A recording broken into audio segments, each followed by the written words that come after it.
Hello, അസ്സാം വലൈക്കും. Welcome back to my channel. എന്താണ് കൂട്ടുകാരെ വിശേഷങ്ങൾ? എല്ലാവർക്കും സുഖമല്ലേ? എന്റെ ചാനൽ ആദ്യമായിട്ട് കാണുന്നവരാണെങ്കിൽ ഒന്ന് സബ്സ്ക്രൈബ് ചെയ്ത് സപ്പോർട്ട് ചെയ്യുക. വീഡിയോ ഫുള്ളായിട്ട് കാണുക. അപ്പം നമ്മൾ ഒരു മുളകിട്ട അയിലക്കറിയായിട്ടാണ് വന്നിട്ടുള്ളത്. നല്ല രുചിയോട് കൂടിയിട്ടുള്ളൊരു കറിയാണ്. അപ്പം എല്ലാവരും വീഡിയോയില് ഒന്ന് കാണുക, സപ്പോർട്ട് ചെയ്യുക. അപ്പം അതിനായിട്ട് നമ്മൾ ഒരു ചട്ടി ഗ്യാസ് വെച്ച് കൊടുത്തിട്ടുണ്ട്. അതിലേക്ക് ചൂടാശം വെളിച്ചെണ്ണയാണ് ഒഴിച്ച് കൊടുത്തിട്ടുള്ളത്. പിന്നെ വെളുത്തുള്ളി, ഇഞ്ചി, പകുതി സബോള, പിന്നെ ചെറിയ ഉള്ളി ഒരെണ്ണം ഇട്ട് കൊടുത്തിട്ടുണ്ട്. എന്നിട്ട് വഴറ്റിയ ശേഷം കുറച്ച് വേപ്പിൻ്റെ ഇല ഇട്ട് കൊടുത്ത് വീണ്ടും ഒന്ന് വഴറ്റിയെടുക്കുന്നുണ്ട്. അധികമൊന്നും വേവേണ്ട, അതായത് മൂക്കേണ്ട ആവശ്യമില്ല.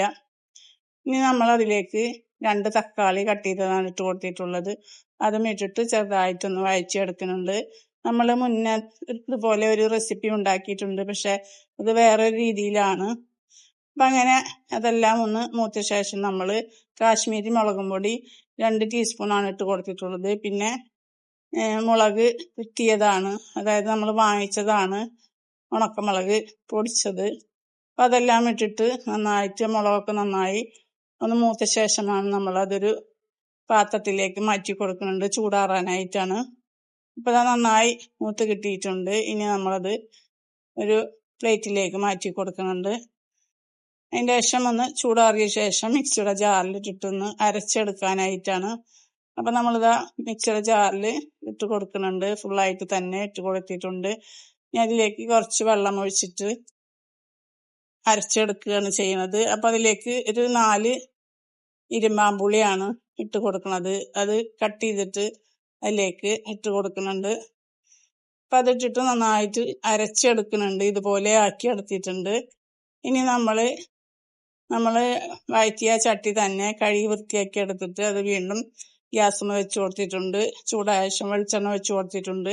വെളിച്ചെണ്ണ ചൂടായ ശേഷം ഒരു സ്വല്പം ഉലുവയും ഒരു സ്വല്പം പെരിഞ്ചീരകമാണ് ഇട്ട് കൊടുക്കുന്നത്. അത് നന്നായി മൂത്ത ശേഷം കുറച്ച് വേപ്പിൻ്റെ ഇലയാണ് ചേർത്ത് കൊടുത്തിട്ടുള്ളത്. വേപ്പിൻ്റെ ഇല നന്നായി തന്നെ മൂക്കണം എല്ലാതും. അതിന് ശേഷം ചെറിയ ഉള്ളി അരിഞ്ഞതാണ് അത് ഇട്ട് കൊടുക്കുന്നുണ്ട്. സ്വല്പം തന്നെ അരിഞ്ഞിട്ട് ഇട്ട് കൊടുത്തിട്ടുള്ളൂ. അതും ഇട്ട് കൊടുത്ത് അതും നന്നായി തന്നെ മൂത്ത് കിട്ടണം, എന്നെങ്കിലൊക്കെ കറിക്ക് രുചി കിട്ടുള്ളൂ. പിന്നെ 1 ടീസ്പൂണോളം ഉണക്കമുളക് പൊടിച്ചതാണ്, അതും ഇട്ടിട്ട് അതും നന്നായി മൂക്കുന്നവരെ വഴറ്റിയെടുക്കുന്നുണ്ട്. പിന്നെ ഒരു തക്കാളിയും ഒരു 3 പച്ചമുളകാണ് നീളത്തിൽ കട്ട് ചെയ്തിട്ട് ഇട്ട് കൊടുത്തിട്ടുണ്ട്. അതും ഇട്ട് കൊടുത്തിട്ട് നന്നായി തന്നെ ഒന്ന് വഴറ്റിയെടുക്കുന്നുണ്ട്. തക്കാളി അധികം ഉടയേണ്ട ആവശ്യമില്ല, അതുപോലെയൊക്കെ ആയി കിട്ടിയാൽ മതി. ഇനി നമ്മൾ അതിലേക്ക് ചേർത്ത് കൊടുക്കുന്നത് അരച്ച് വെച്ച അരപ്പാണ്. അപ്പം അത് ഫുള്ളായിട്ട് നമ്മൾ അതിലേക്ക് ഒഴിച്ചു കൊടുത്തിട്ടുണ്ട്. ഒഴിച്ചു കൊടുത്ത ശേഷം നന്നായിട്ട് മിക്സ് ചെയ്ത് കൊടുക്കുന്നുണ്ട്. നന്നായി തന്നെ മിക്സ് ചെയ്ത് കൊടുക്കണം. അതിലെല്ലാം ആ തക്കാളിയും പച്ചമുളകും നമ്മൾ പെരിഞ്ചീരകവും ഉലുവയൊക്കെ ഇട്ട് കൊടുത്തിട്ടില്ല, അത് അതിലേക്ക് നന്നായി ചേരുന്നവരെ തന്നെ നന്നായി തന്നെ മിക്സ് ചെയ്ത് കൊടുക്കുന്നുണ്ട്. അപ്പം നന്നായി മിക്സ് ചെയ്ത് ശേഷം നമ്മൾ അതിലേക്ക് പുളിയാണ് ഒഴിച്ചു കൊടുക്കുന്നത്. പാകത്തിന് പുളി ഒഴിച്ചു കൊടുക്കുന്നുണ്ട്. അധികമൊന്നും ഒഴിച്ചു കൊടുക്കണ്ട. ഇരുമ്പാമ്പുളിയുടെ പുളിയുണ്ട്, അതുപോലെ തക്കാളിയുടെ പുളിയൊക്കെ ഉണ്ട്. അപ്പം അധികം ഒഴിച്ചു കൊടുത്തിട്ടില്ല, ഒരു സ്വല്പം തന്നെ ഒഴിച്ചു കൊടുത്തിട്ടുള്ളൂ. എന്നിട്ട് നന്നായി മിക്സ് ചെയ്ത ശേഷം അതിലേക്ക് നമ്മൾ മിക്സിയുടെ ജാറിൽ വെള്ളം ഒഴിച്ചിട്ട് ബാക്കിയുള്ള മസാല എല്ലാം അതിലേക്ക് ഒഴിച്ചു കൊടുത്തിട്ടുണ്ട്. അപ്പം കറിക്കുള്ള വെള്ളം ആവശ്യത്തിന് ഒഴിച്ചു കൊടുക്കാം. ഇനി പാകത്തിന് ഉപ്പാണ് ചേർത്ത് കൊടുക്കുന്നത്. ഉപ്പും ഇട്ടിട്ട് നന്നായി മിക്സ് ചെയ്ത് കൊടുക്കുന്നുണ്ട്. മിക്സ് ചെയ്ത ശേഷം കറി നന്നായി ഒന്ന് തിളച്ചൊന്ന് ചെറുതായി വറ്റുന്നവരെ ഒന്ന് വെയിറ്റ് ചെയ്യാം. അപ്പം അത് അയിലയാണ് നമ്മൾ കറി വെക്കുന്നത്. അപ്പം അയില ഒരു ഇടത്തരം അയിലയാണ് കിട്ടിയിട്ടുള്ളത്. അപ്പം അതൊന്നും നമുക്ക് കട്ട് ചെയ്തിട്ട് എടുക്കാം.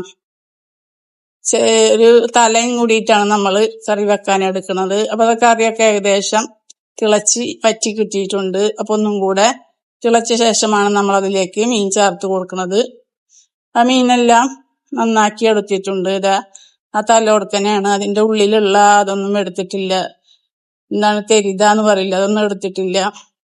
ഇങ്ങനെയാണ് നീളത്തിൽ കട്ട് ചെയ്തിട്ടാണ് എടുത്തിട്ടുള്ളത്. അങ്ങനെ തന്നെ ഇനി കറിയിലേക്ക് ഓരോന്നോരോന്നായിട്ട് നമ്മൾ ഇട്ട് കൊടുക്കുന്നുണ്ട്. അങ്ങനെ നമ്മൾ ഫുള്ളായിട്ട് തന്നെ അതിലിട്ട് കൊടുത്തിട്ടുണ്ട്. 1/2 കിലോനാണ് അയില വാങ്ങിയിട്ടുണ്ടായിരുന്നത്. അപ്പം അത് ഫുള്ളായിട്ട് നമ്മൾ കറിയിലേക്ക് ഫുള്ളായിട്ട് തന്നെ ഇട്ട് കൊടുത്ത് ഒന്ന് നന്നായിട്ടൊന്ന് മിക്സ് ചെയ്ത് കൊടുക്കാം. അപ്പൊ ഇങ്ങനെ കറി ഉണ്ടാക്കി കഴിക്കാൻ നല്ല രുചിയാണ് കേട്ടാ. നമ്മൾ എല്ലാതും വഴറ്റിയെടുത്തിട്ട് അങ്ങനെ അരച്ചെടുത്തിട്ടല്ലേ കറി വെക്കണത്. അപ്പൊ അങ്ങനെ അതാ നമ്മൾ നന്നായിട്ട് ഇളക്കി കൊടുക്കുന്നുണ്ട്.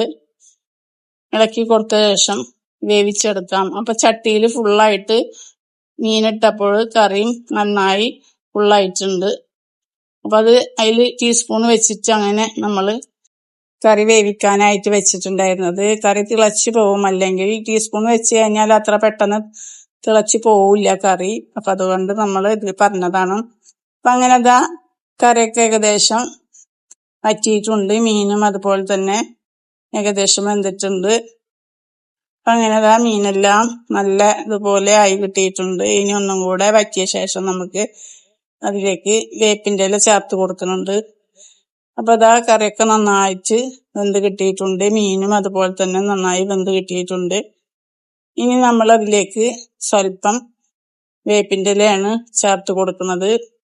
വേപ്പിന്റെ ഇല ചേർത്ത ശേഷം അതിലേക്ക് ഉണക്കമുളക് നുള്ള് ഇങ്ങനെ അതിലേക്ക് വിതറി കൊടുത്തിട്ടുണ്ട്. അത് നല്ല രുചിയാണ് കേട്ടോ. തീ ഓഫ് ചെയ്ത ശേഷമാണ് നമ്മളത് ഇട്ട് കൊടുത്തിട്ടുള്ളത്. മീൻകറി ചൂടാറിയ ശേഷം നന്നായിട്ട് കട്ടിയായിട്ട് കിട്ടും. നമ്മൾ അരച്ച് ചേർത്ത കാരണം കൊണ്ട് നല്ലൊരു രുചിയോട് കൂടിയിട്ടുള്ളൊരു കറിയാണ്. അപ്പൊ എല്ലാവരും ഇതൊന്ന് ട്രൈ ചെയ്ത് നോക്കുക, എന്നിട്ട് കമന്റ് ചെയ്യുക. അപ്പൊ വീഡിയോ എത്രയുള്ള വീഡിയോ എല്ലാവർക്കും ഇഷ്ടപ്പെട്ടെന്ന് കരുതുന്നു. വീഡിയോ ഇഷ്ടപ്പെട്ടാൽ ലൈക്ക് ചെയ്യാനും ഷെയർ ചെയ്യാനും സബ്സ്ക്രൈബ് ചെയ്യാനും കമന്റ് ചെയ്യാനും മറക്കരുത്. വീഡിയോ ആദ്യമായിട്ട് കാണുന്നവരാണെങ്കിൽ ഒന്ന് സബ്സ്ക്രൈബ് ചെയ്ത് സപ്പോർട്ട് ചെയ്യുക. വീഡിയോ ഫുള്ളായിട്ട് കാണുക. ഇനി മറ്റൊരു വീഡിയോയുമായിട്ട് വരാം.